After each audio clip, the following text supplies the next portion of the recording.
Hey, Mitch. Hey, Ed, how's it going? Oh, it's a beautiful day here in Bay City. It's just like Starsky and Hutch. Starsky and Hutch. Oh my God, I love that show. I just started getting into it. Have you seen it?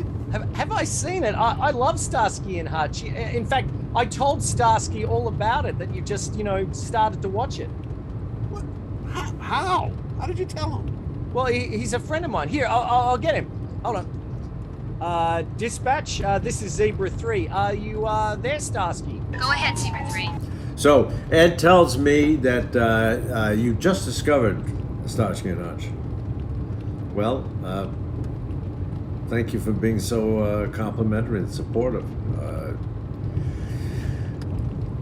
It's a lot of years ago. Yeah, there's your turn over there. A lot of years.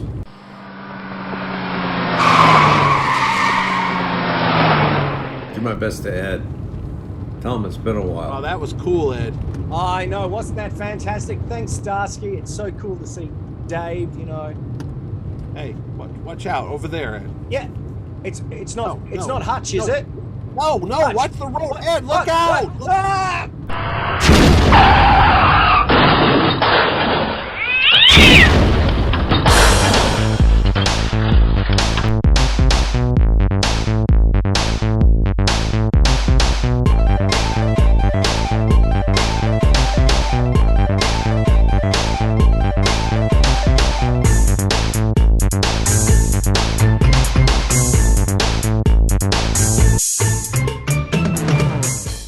Hi, this is Ed Dollister. And this is Mitch Halleck. And welcome to another exciting episode of Mitch and Ed's Excellent Adventure. If it's your first time here, thank you so much for clicking on us and saying hello, and hopefully you'll enjoy the episode. If you're a long-time viewer or subscriber, thanks so much. We've had some, we're up to, I think, 440 subscribers now, so thank you. We really appreciate it. But how can you find out if you're new to the show or you just discover it? What can you do to find out when we drop a new show? Oh, it's as easy as going downtown and getting the word from Huggy about what's going down on the street. Ed, simply smash that subscribe button on the bottom of the screen, and you will be going on for a ride with me and Ed when we hit the streets on an excellent adventure. Where are we going today? Well, we're going to 1970s Bay City, not Los Angeles, as many people would think, but it's actually Bay City, the fictional city where Starsky and Hutch ran their beat. It was Ken Hutchinson and Dave Starsky. And this was a classic TV series from the 1970s, a cop show, and it did the cop show formula a little bit differently, I felt. It was a series that ran for 4 seasons, about 90 or so episodes, ran from 1976 through to 1979. I recently discovered it. I had watched, I think, it in reruns. I was a bit too young when it originally came out because it was quite an adult show. There were adult themes, certainly, and we'll probably talk about a few key episodes throughout today. But I recently bought the box set of it, and Kelly and I sat down and watched it, and we were just, we don't usually binge, but we would watch, 1 or 2 episodes a night, and we went through all the seasons. And in fact, that's why we are seeing Michael Glaser, who we've sort of hijacked to be on this show, but that was actually from a cameo that I got Kelly for her birthday earlier in the year. So thank you, Mr. Glaser, for being so generous with that. And we just love the show. So I've been buying up a lot of things and really enjoying it. Did you see it when it originally came out? I did, Ed. It was an event. I watched it. And then we talked all about it on the playground. I was a little kid, but I think it was like 1975. I was at 9 or 10 or going on 10. And I had such flexible parents there. Not that they were contortionists, but they would pretty much let me watch what I wanted to watch. And I would stay up beyond that magic hour of like 8 or 9 o'clock when most of my friends in Catholic school were sound asleep. I was up at 10 o'clock watching the Spelling Goldberg's production of Starsky and Hutch. I watched the 90-minute TV movie. That was the pilot. And it was a special episode because there was a different Captain Dobie. It wasn't Bernie Hamilton. No. No, but it did introduce us to David Starsky, played by Michael Glaser, you just mentioned, Glaser, and David Soul Yep. as One of my Ken Hutch. favorites. Yeah. And instant favorite. Love that show. So much so that we would go in the playground. I would tell the kids about this show, Starsky and Hutch, and I have vivid memories of reenacting the show with my cousin Gwen, even though she was down the street. She was blonde, and she would always play Hutch, and I would play Starsky, and we would do Starsky and Hutch on the playground and run around. And then in school, we'd grab some kid, he'd be Huggy Bear, and we'd be saving lives all over the streets of New Haven, just like Starsky and Hutch. That's fantastic. It was a great show. I watched it every week. Yeah. It was a big hit. The pilot, I think what worked really well was the chemistry between the two leads, David Soul and Paul Michael Glaser. You really felt like they were friends. They had a really good bond between each other. And I think what I liked, they were relative unknowns at that point. David Soul was best known for, I think it was Magnum Force. Yeah, Dirty Harry picture. Yeah. So, you know what? He was a TV staple kind of guy, because I'd seen him on there was a show my sister watched. They were older than me. I think the guy's name was Bobby Sherman.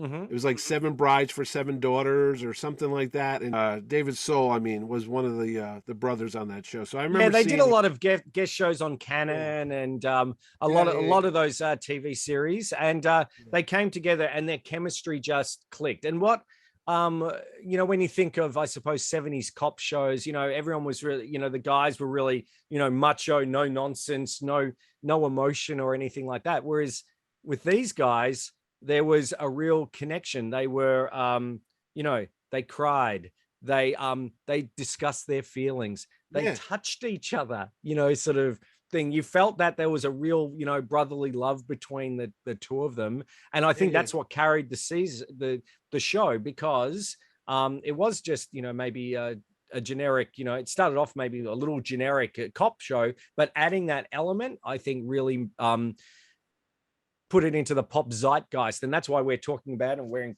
t-shirts. Well, you are. Yeah, where's your t-shirt, Nick? I have my. Don't start. We need to get Starsky and Hutch on the case and find my missing Starsky and Hutch t-shirt. It's here somewhere. Right. Now listen. Yeah, I know there was a bunch of these cop shows. There was a bunch of stuff in the 70s. They tried to change up the genre a little bit, because we started getting shows like Policewoman with Angie Dickinson, and then there was Vegas, which would come down the pike soon, and then Charlie's Angels would come down there, all from Aaron Spelling. I don't know, not so much Policewoman, but Vegas and Charlie's Angels and stuff. So he was trying to change up the genre a bit, because like you said, people were used to Dragnet, they were used to Ironside. It was all straightforward police detective work. But you're right; these two guys had an emotional relationship that went beyond just punching each other in the shoulder and let's go out there and get the bad guys. The rumor is that this was based on the real life adventures of these two New York City cops out here. And I don't know the name off the top of my head, but I'm sure using the power of the Mitchinette Excellent Adventure, you will see their picture and names right now. Yep. So much so that they settled out of court for a whopping $10,000. That was big money on the street of Bay City at that time. That's in the 70s. That was damn big money on the streets. Yes. But anyway, there was that little talk that they were based on. And the reason why that is because these two detectives in real life went above and beyond and wore elaborate disguises and did all they could do to capture the bad guys when they went undercover. It wasn't just stakeout. They would dress up in, crazy elaborate outfits and such like that. Just like Starsky and Hutch did on the show. That was one of the cool elements about it. They were cops, but they also had an air of theatrical about them, and you'd see them in various get-ups and, pretending to be certain characters there. And of course, we can't be remiss if we didn't mention their man on the street who knew everything that was going down. Antonio Fargas as Huggy Bear. Yes, and he just knew stuff. Everything that was going on. Shipments coming in, bad guys dealing bad Mexican brown, heroin, whatever, Yes. Huggy was there, but Huggy had a heart of gold. He did. He was a little shady, but when it, push came to shove, he did the right He thing. did the right thing, and I think that served really well. As I think in the first season when they had the pits, Huggy's nightclub bar, and I always thought I'd love to go to that bar. Look at those Yeah, pinball right? machines, and just go down there. It was really quite. It was seedy, but not too seedy, which was kind of nice.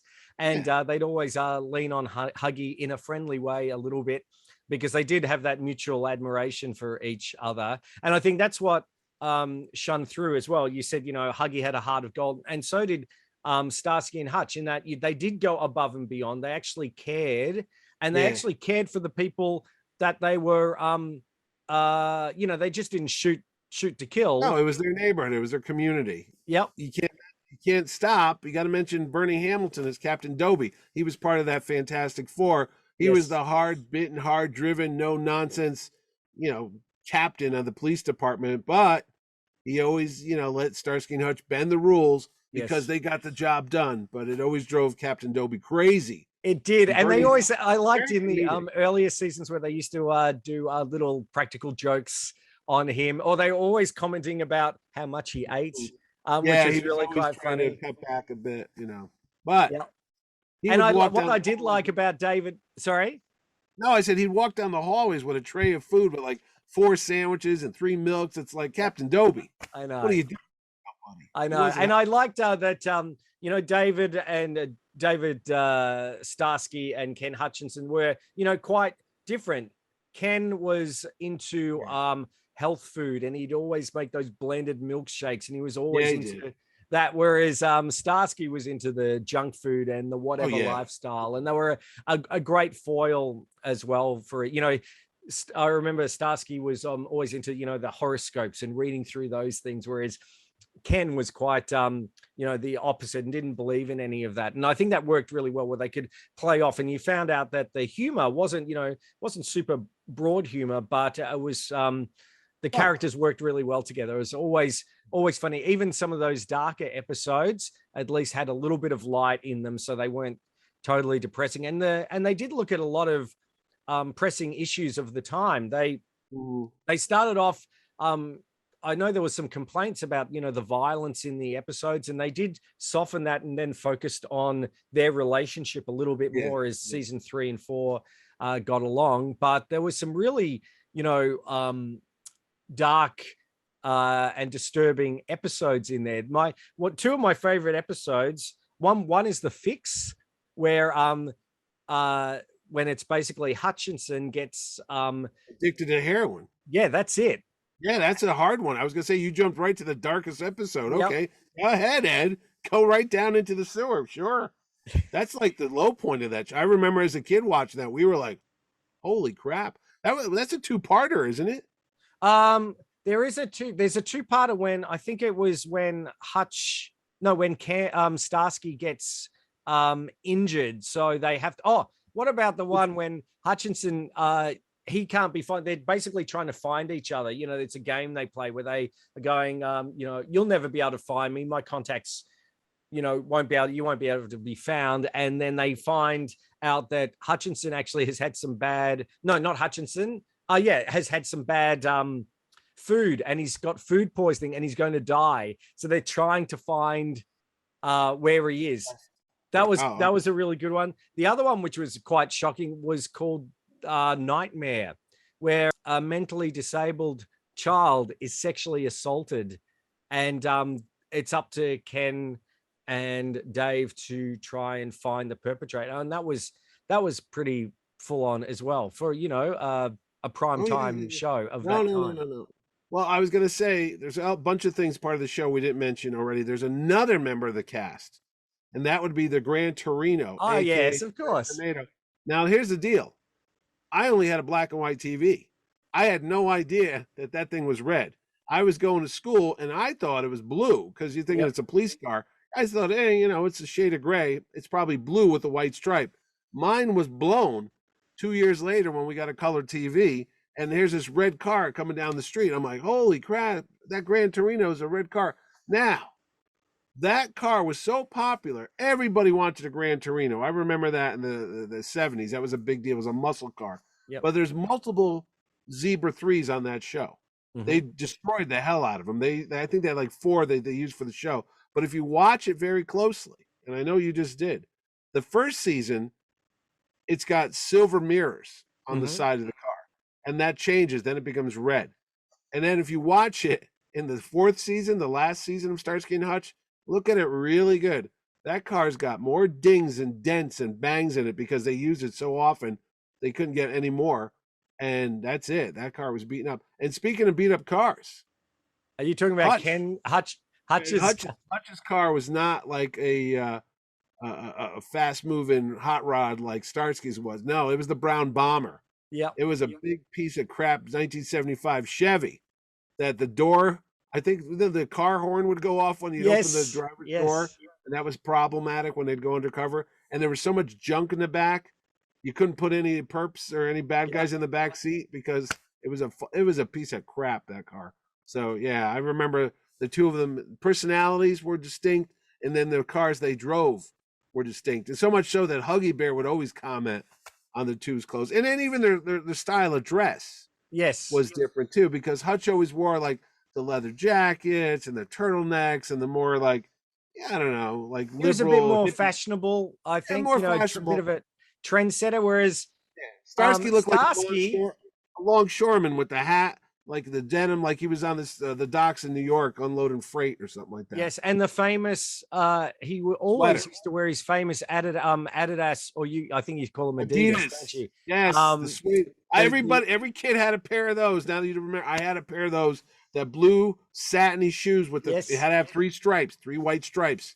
That was every kid wanted those. I remember begging my grandmother for those for Christmas. I'm like, get me those things. And he had the Starsky sweater, yes, big which the collar cardigan, sweater, the roll neck cardigan, and the little design on it. Yeah, yeah, the yeah, yeah. interesting thing. Oh, I forgot. I've actually got I've got. Hang on, let me just get this off the ground, which is my. I'll just show you that to you a bit later when we're talking about merchandise. But I've actually got a pattern. It was so popular they made patterns for that. Yeah. So I've got a pattern for it. So if you know anyone out there who can knit and wants to knit me a roll neck cardigan, please do so. I couldn't afford one just for this show. Maybe we do need to start up a Patreon because it was like a budget. Yeah, it was you like people subscribe to the $400. show right now. Subscribe, right? If you're watching this, That's enjoying, right. subscribe. Yep. Send us money. We need That's our right. money. So Ed can get a Starsky sweater. That's right.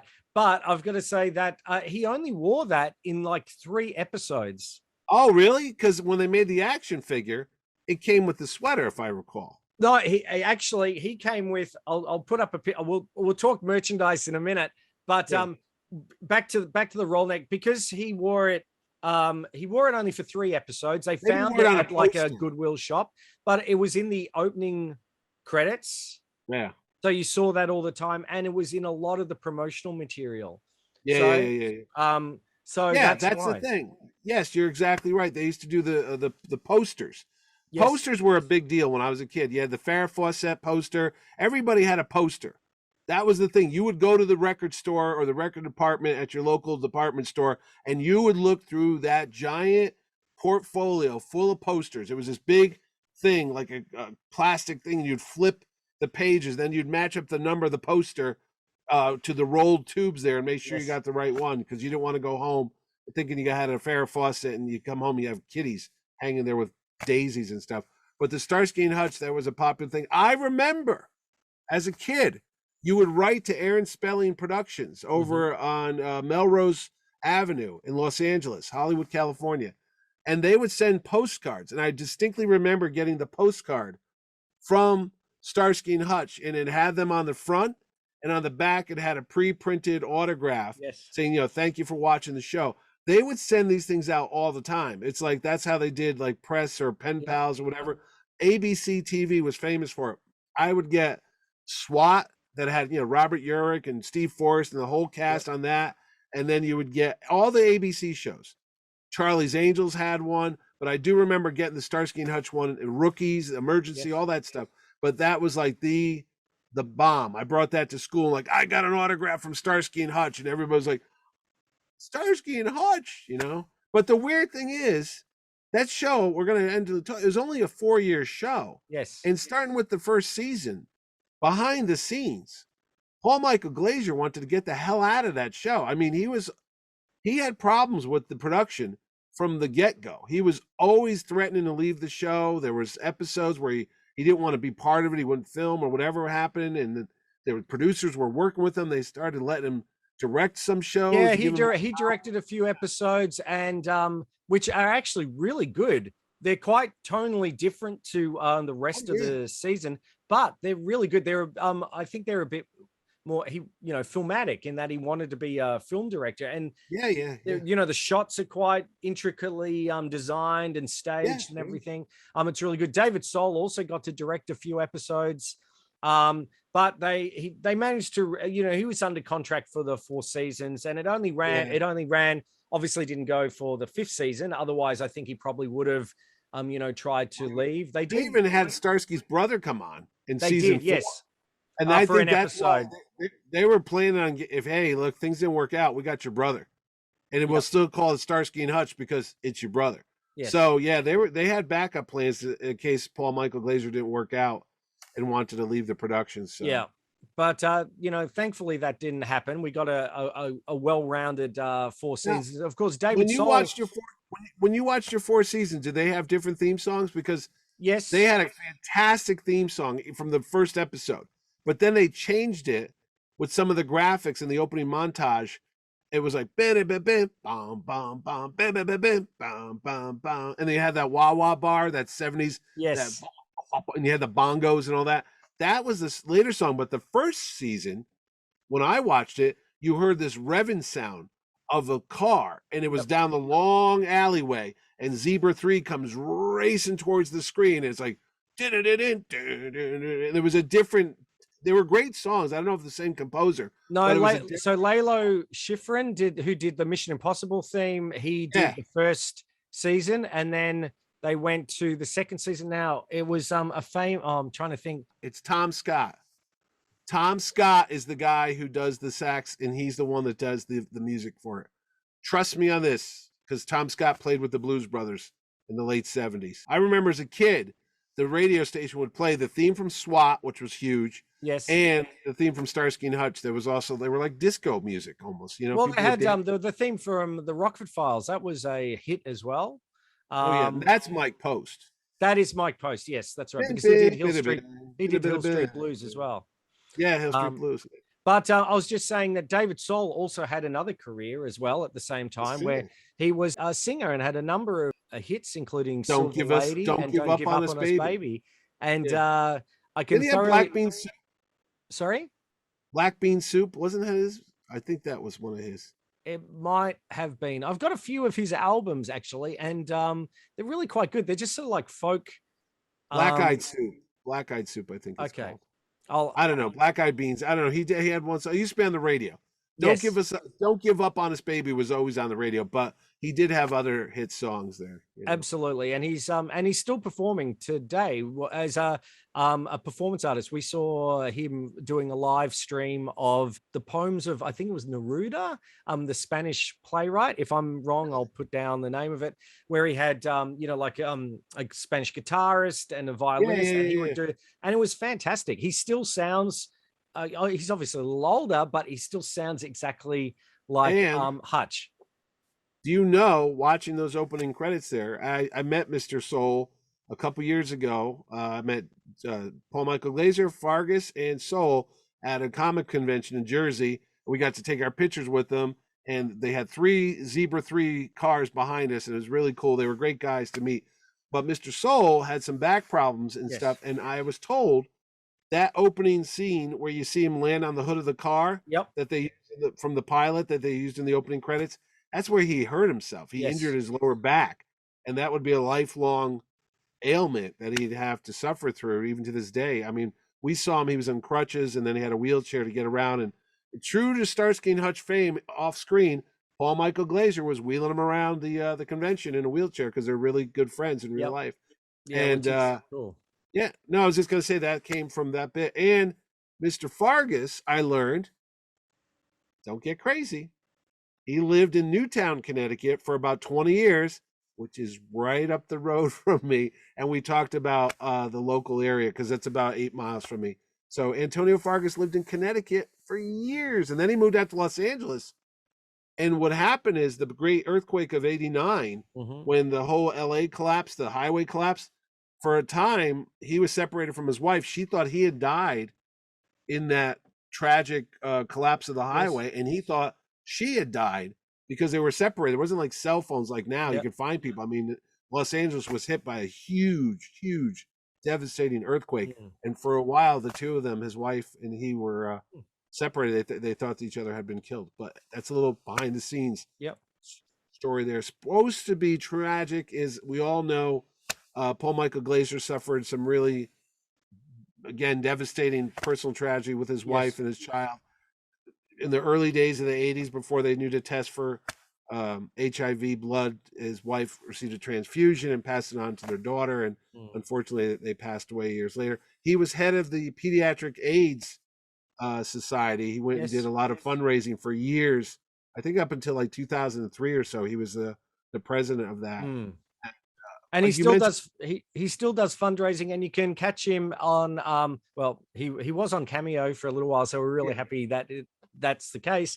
But he also has he's a painter and artist now, and you can go and see his artwork and buy his artwork if you're interested. And David Soul, besides that, he went on to do Salem's Lot. Yes. That fantastic Stephen King adaptation in the late '70s, which was on CBS.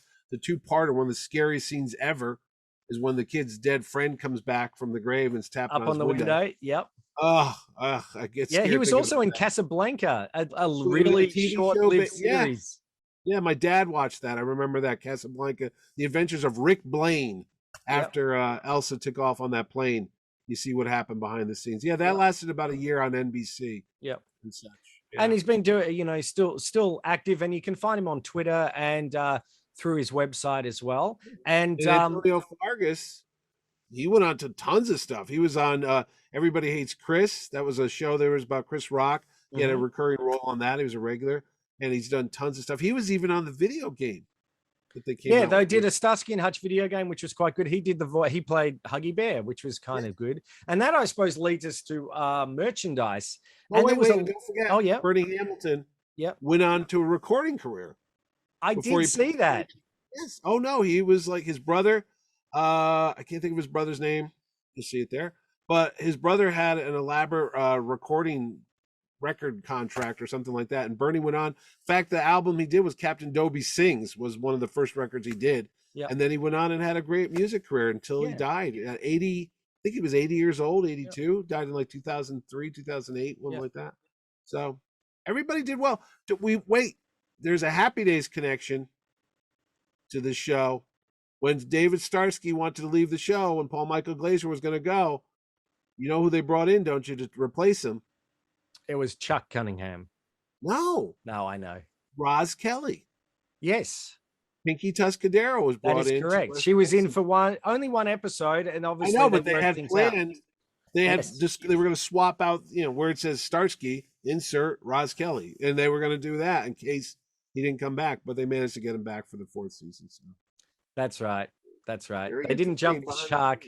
They made it. So every popular show of that time did get merchandise, and Starsky and Hutch was no stranger to merchandise because it was a big hit. Of course, the main thing you would think would be is the car. So this is one from Corgi, which was really good. They brought out remote control versions, and you can get model kits and larger scale versions. They also brought a larger Starsky and Hutch car, which had the figures. So I'll try and get that if I can. But they brought out those. Mego brought out the action figures. I had the action figures. And they had Huggy Bear came in this denim outfit. Yes. Like a denim jacket and denim pants and a little red scarf, if I remember. Yes. And I thought Starsky came with the sweater, but you're telling me no. No, he didn't. He didn't even come with his signature like blue runners. He did not. No. He was wearing the moccasins that the Planet of the Apes figures wore.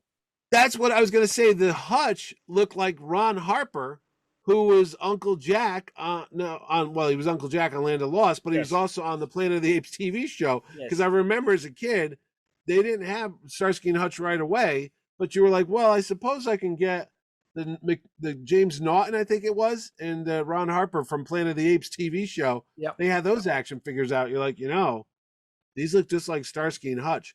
But I do remember this. They did have a bad guy. I think they made a Captain Dobie one too, Yes. like a little fat guy, Yes. little suit. But they had a bad guy. And years before Freddy Krueger made the sweater famous, the bad guy figure for Mego for Starsky and Hutch came with this orange and black striped sweater. I remember getting the bad guy. And I was like, well, this is an odd choice, but he was just a generic guy. Yeah, he was generic thug, and the card art was pretty generic in. Yeah, it was just like a street scene, if I remember it. It looked like was an alley. well in America, and then I think it was Palatoy that brought them out in the UK, and the card art was a lot better. But they still, I've been looking for one or two for my collection, but they're quite expensive. Really? I don't know. I thought, you know what? Did they come out? Mego made the car, didn't they? There was a remote control car, but I don't think they didn't make a car for the figures, which was a little bit odd. No, I thought they did. I could have sworn my cousin had that. Well. But they had a board game. What? They had puzzles back in the 70s. Yes, they did. Puzzle, because I remember buying the puzzle at the Child World, and the clerk, the cashier lady, looks and goes, "Oh, that's my boyfriend, Paul Michael Glaser." And the puzzle, I'm telling you, it was the white sweater in that damn puzzle. Yeah, it would have been. Him and Hutch posed, and Hutch had like a black turtleneck with the brown leather jacket on, and Starsky was wearing the big collared sweater. Yep. So, well, anyway. we always say puzzles, trading cards. Now, did they do trading cards? I'm gonna say no. I don't think they did, but they did. They did a board game. There you go, Starsky and Hutch board game, and not a cardigan to be seen. So there you go. But they did a bunch of books too, because I remember getting. Yep. Yeah, there you go. I had those. The Book of the Month Club or the Scholastic Book Club at school would send this little order form every month, and you can get Starsky and Hutch. And I remember getting that. Yeah, they did about, I think, 6 of those. They also did this for a lot of. It's a bit hard to see, but it's a mirror. Ooh, yes, they would give those away at carnivals. Yep. That was a thing in the 70s. They'd have like Bruce Lee, and you'd have like wizards and stuff, and Starsky and Hutch. I've got a John Travolta one as well. John Travolta, yeah. But they did Star Wars and things like that. And then I remember getting this mirror, and then there was a whole thing like, don't get the mirrors because people do cocaine on them. Well, that's what I use it for. So the other thing, it was the 70s. It was the 70s. Yeah. The other thing I just recently got, thanks to Kelly for this wonderful gift, is through davidsoul.com. They did a fundraiser where they were getting autographed. You could buy an autograph, and they would send it because from the UK, because David Soul's located in the UK. Paul Michael Glaser is in America, and you could actually get personalized autographs. And there is my one. Look at that. There's the sweater. Yep. Well, I chose the black and white one. I thought it looked quite good. So I like that. Hey Ed, take good care, David Soul. And to Ed, best, Paul Michael Glaser. So that's up on my wall.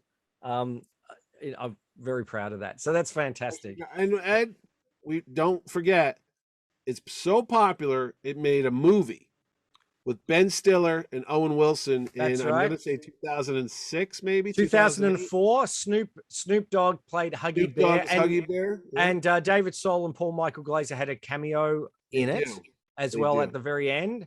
And it, you know what, it was okay, but it was a bit more, but it was more of a parody. Yeah, I wasn't too thrilled with that. I was actually looking forward. Here's the problem: they remade Miami Vice with Jamie Foxx and Colin Farrell. It was horrible. It's like, what the hell is it? And Michael Mann made the damn movie, so he's the creator. I'm like, oh, it's going to be Crockett and Tubbs. This is going to be great. It sucks. It really, don't even waste your time. This came out. I was like, oh my God, Starsky and Hutch, we're going. I took the kids. It's one of those Ben Stiller, Vince Vaughn, Owen Wilson, good old boys. Is it the same guy? Was it McKay, the guy that made the 40-year-old virgin? Probably. I don't know, but it it's that felt other like guy. that. It's that Judd Apatow. Is it him? There's like a little click. of these people. They have these little group. They make the same movies. Will Ferrell's in them, and it's like, oh, all right. But the problem is, it's an okay movie. It's got some funny parts to it. But I remember the audience was clapping like crazy when the real Starsky and Hutch showed up at the end of the movie. It's like, why didn't you just give us that? Honestly, why didn't you do like Starsky and Hutch come out of retirement for one last case to catch a bad guy, or you know, something happened to Huggy Bear's kids or something? You know, I would have paid money to see that thing instead of this goofball, you know, Ben Stiller, whatever the hell that thing was supposed to be. I know it just played it for laughs a little bit too much, and I felt like they did care about the subject matter, but it just veered into parody a little bit too much. You know, they had all the, you know, the clothes and that, and Owen Wilson. I didn't think, like, Ben Stiller was all right as Starsky, but I didn't think Owen Wilson was really right for. No, Owen Wilson was Owen Wilson, which is just kind of like he does his slow draw thing like that, you know. Oh yeah, that's Owen Wilson. He's got pretty much that. He's got one delivery, you know. Yes.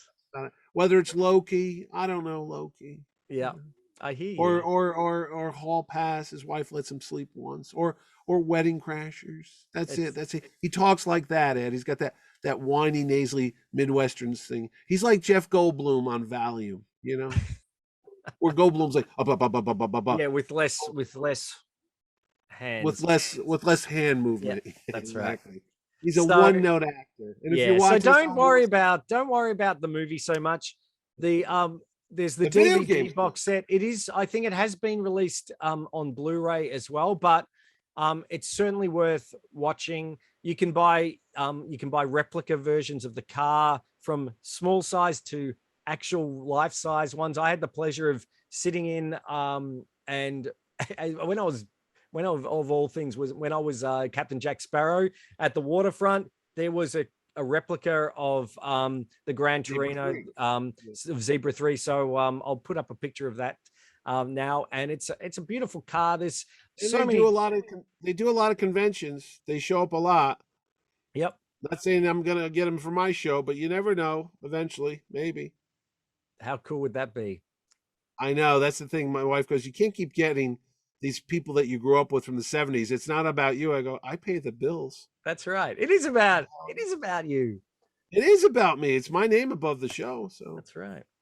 So definitely watch Starsky and Hutch. It is a wonderful series. I think you'll really enjoy it. There's not really a bad I wouldn't say there's a bad episode. There's some confronting episodes. There's a lot of there's and humor.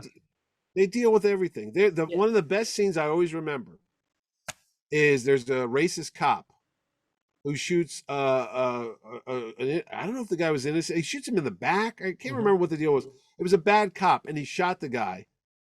And I think Starsky's yelling at him. He's like, well, why? Was he a threat to you? He's like, well, he was running away, and he didn't stop when I told him to stop. And he's like, okay, so why'd you shoot him? Well, I did. And then this woman says, that's not what happened. And then this guy uses a non-PC word, and Starsky slaps the right out of him, right out, bam, right there. I was like, yeah. And that's back in the 70s. Yes. You know, and I was as a kid, I was like, you see that? You see that? You say that? Starsky's going to slap you in the face. So it was really ahead of its time. It was. I mean, nowadays you turn on the news every night, you got a scene like something like that going on with excessive violence. But boy, this is 1975, 76, and they were like, honestly, going back, MASH, Starsky and Hutch, a lot of these shows really had a good moral fiber, a good moral character. Even the Incredible Hulk, for goodness sakes. You don't see that. You wonder why this whole generation of people like our age, kind of like goody two shoes, I've been called like a Boy Scout. You grew up with some very high moralistic television shows for role models. I mean, they weren't slackers. They weren't just hanging out like drinking beer and getting high. These actually guys stood up. They had principle. They actually, did what was right. They had morals. Hats off to you, Starsky and Hutch. You were a good bunch of cops, man. Yeah, I like that. No, I'm just saying, thinking back about it, it was above and beyond your typical cop show. So absolutely. Go watch it. Go watch it. And you know what else you can watch? Maybe some other episodes of Mitch and Ed's Excellent Adventure. But how could you find out about that again? Oh, Ed, it is easy as just flooring the Zebra 3 and doing donuts in the middle of the street, just hit the subscribe button on the bottom. Do it now. Do it for Starsky. Do it for Hutch. Do it for Huggy Bear, okay? Yeah. Do it for Captain Dobie sandwiches. Captain Dobie sandwiches. That's right. Make it a big thing. Make his show get higher and higher. Not like Hutch was high on the dope. Don't do the dope. No. No. But a great episode. A great episode. It is a good. I remember that scared the hell out of me. That episode, I remember that. And that was early on in the first season. My gosh! I know. I was like, wow, Hutch is on smack. He's on H. He's on the horse. He was booting. Okay. Okay. Any others? No, I'm out of drug things. All right. So thanks so much for watching. We'll be back with another exciting episode of, who knows where we will. Maybe we'll do Beretta next time. I don't know. Could. I think the misadventures of Sheriff Lobo. That's. Oh no. All right, maybe not. If we do BJ and the Bear, we'll do that too. That would be great. That would be good. Oh, I've got a chimp too. So for somewhere here. So I've got an 18-wheel truck right in the back, right up the road. So signing off for this week, this is Ed Dollister. This is Mitch Halleck. And thanks so much for watching. Take care.